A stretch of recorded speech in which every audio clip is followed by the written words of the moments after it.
Thunder struck King Akanji dead right there.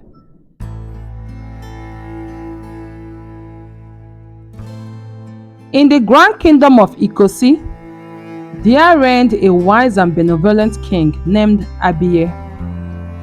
One day, while touring his kingdom, he saw the beautiful Arisola, who was the daughter of a farmer. Charmed by her beauty and wisdom, he married her. His heart was filled with love for his beautiful queen Arisola, but fate had not blessed them with a child to carry on the royal lineage. Saddened by their childlessness and pressured by his people and the elders, King Abiye reluctantly took a second wife, Bamisayo, in the hopes of securing an heir. Bamisayo was the daughter of the head of the king's guard, the best warrior in the kingdom. Queen Arisola was saddened by this and was afraid she would be casted away, losing her husband. It was no secret that the elders and elites looked down on her because of her humble beginnings. But she tried as may to carry on. But the rumors started getting to her and she became depressed. The king reassured Queen Arisola that no such thing would happen. After marrying and being crowned queen, Bamisayo began to show her true colors. She was manipulative and cunning. She tried so hard to turn the heart of the king away from Queen Arisola, but repeatedly failed.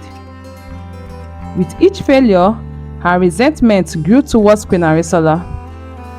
Whenever they were by themselves, Queen Bamisayo would taunt Queen Arisola, telling her to leave, as there was no place for a barren woman, and as soon as she bore a child, that the king's love for her would fade and she would be thrown out. With each taunt, Queen Arisola's heart grew frightful and she was saddened. Deciding to take matters into her hands, the queen took her servants with her to offer sacrifices to the goddess of fruitfulness with the best farm produce and fattest animals. She prayed to the goddess of fruitfulness, asking and begging her to give her a son that would be so powerful, everyone in the land will bow to him and he will be forever revered. She asked to make her lineage powerful, that they will rule forever and no one would look down on them ever again. The goddess had her pleas. Both Arisola and Bamisayo became pregnant at the same time. The palace was tensed. Everyone was wondering who would give birth first and who would bear a son. Some people even placed bets. To the shock of the whole kingdom, the two women gave birth on the same day, at the same time, each bringing a son into the world. Arisola's heart swelled with joy, but Bamisayo's was filled with discontentment and resentment towards Arisola and her son, Alaka. She hated the fact that she didn't have a clear claim to the throne and on the king's heart, but was determined to make sure her son becomes the next king. As the boys grew, so did the rivalry between them. It didn't help that the king had been reluctant to name a crown prince. Queen Bamisayo constantly schemed to undermine Alaka, manipulating the court to make him appear unfit to rule. Her efforts seemed to pay off, as majority of the court favored her son, Prince Akanji. Yet, no matter her efforts, the king's favor remained with Alaka, who was clearly the more noble and capable of the two princes. The kingdom and its elders were divided on the question of the crown prince. Queen Arisola remained faithful and tried to maintain cordiality with Queen Bamisayo, but to no avail. Growing up, Alaka faced discrimination in the village thanks to Queen Bamisayo's schemes. He was mocked due to his mother's lineage. Prince Akanji would often mock Prince Alaka, saying, "The throne only accepts nobility. A half-blooded noble cannot rule." On hearing these words, Alaka would maintain his silence and composure. Based on the teachings of his mother, he would walk away to avoid further provocation. As the princes grew into adulthood and married, the king was heavily pressured by his people to name his successor or heir. Majority of the court vouched for Prince Akanji to be the crowned prince, while a minority insisted Prince Alaka was a better fit.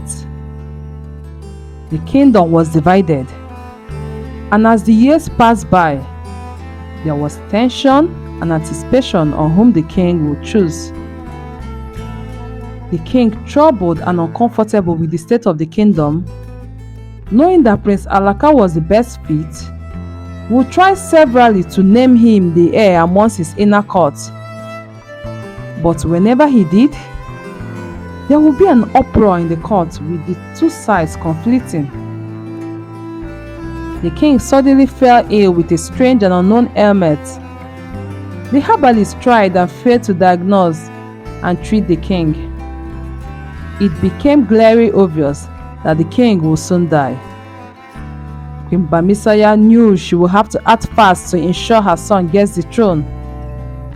Plotting with her father, son, and some of the courts on her side, she devised a plan. One fateful morning, while on his deathbed, the king sent messengers to call his sons, wives, and elders so he can name his heir. Learning of this, Queen Bamisaya made sure that Queen Arisola, Prince Alaka, and the few elders that supported Prince Alaka were not informed. Before passing on, King Abiye had named Prince Alaka as his successor. Hearing this, Queen Bamisaya was enraged. Queen Bamisaya and those who knew of the king's passing kept it a secret, setting her plan in motion. Prince Alaka was sent a message telling him that the king, his father, wanted to see him. On getting to the king's chamber, "Father, I am here," Prince Alaka called, bowed before his father. Hearing no response, he drew closer to his father's bed to meet a horrifying sight. Prince Alaka saw his sword in his father's abdomen. A maid walked into the king's chamber. Seeing the king this way and Prince Alaka beside him, she screamed, running out of the king's chamber, "The king is dead! Prince Alaka killed the king!" Realizing he has been set up and his life and family was in danger, and knowing the punishment for treason, Prince Alaka tried to escape the king's chamber but was apprehended. A maid claimed to have seen Queen Arisola enchanting, to which she denied. Queen Bamisaya decreed that her chambers be found, and they saw charms and voodoo dolls in Queen Arisola's chamber. Queen Bamisaya put on her best act of shock and despair. "How could you, Queen Arisola? After all the king has done for us, how could you and your son kill him?" She spat in disgust to Queen Arisola in front of the whole village. "This is not true. It is not true. I would never do that," Queen Arisola pleaded her case, but it fell to deaf ears as the villagers looked at her in distrust and hatred. "I know you have always been jealous of Prince Akanji, just because the king favors him and chose him as the next heir." To add more furor, Queen Bamisaya accused. The villagers grasped, whispering among themselves, believing the lies Queen Bamisaya wove. They called for the execution of Queen Arisola and her son. Queen Arisola insisted that that wasn't the case, and that Prince Alaka, her son, has been the king's choice from the get-go for the throne. She asked the elders to bear her witness, but was shocked when majority stood against her and accused her and the elders who spoke the truth of conniving to kill the king and crown Prince Alaka. So knowing there was no hope anymore, Queen Arisola fell to the ground. Shocked, tears furiously falling down her face, as the villagers called her all sorts of names and threw whatever they could lay their hands on at her. The villagers, enraged, called for their execution. Queen Arisola, Prince Alaka's wife, his son, the elders and their families were executed by poisoning, while Prince Alaka was killed by drowning in the Great Ikosi River. Prince Akanji was crowned king, and Queen Bamisoya felt content and joyful that her plans had worked out. 7 days after crowning Prince, a terrible storm overtook the village. It rained non-stop for days, flooding the village, destroying farms and properties. Especially strange since it was dry season. The entire village banded themselves together and made sacrifices to the gods, begging for intervention. The chief priests, who had journeyed deep into the forest in the heavy rain to commune with the gods, came back with shocking revelations. An abomination has been committed, and innocent blood spilled. He spoke erratically to the people.